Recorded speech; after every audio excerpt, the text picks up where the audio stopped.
The plane was on its aircraft roll. As it was rolling out, it aborted its takeoff in ample time to bring the aircraft to a complete stop on the runway.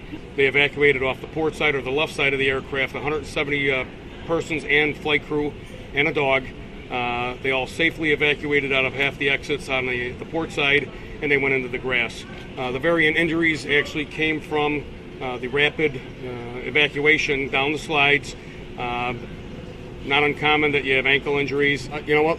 Plane just taken off, going to Miami. It was fully loaded with fuel, 767, so roughly 43,000 pounds of fuel, so substantial amount of fuel on the aircraft, and it was leaking. So they had a heavy volume of fire on both the engine and the entire wing, all the way to the wing root. This could have been absolutely devastating if it happened later, if it happened farther. I mean, there's a thousand variables, but again, they brought the aircraft to halt. The tower did a great job communicating with the pilot, fire that they could see, and they got everybody off that plane immediately. I was seating C-31E in the middle section of the plane.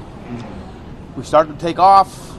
We didn't get in the air, and it seemed like the right side engine blew.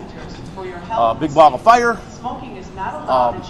Everybody was so professional. The pilot stopped the plane perfect, and we all started exiting. It was kind of a coordinated chaos, but it was unbelievable how we got off that plane.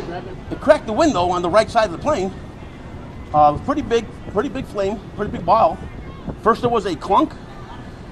After the clunk, the explosion, and then the plane stopped real fast, and we all just started exiting. The smoke was the worst thing. About halfway through getting out, the smoke started to get a little bit heavy. So you get a deep breath to get some oxygen, and you took in smoke, and that was the scariest part of the whole thing. What's going through my head is flying. I hate to fly.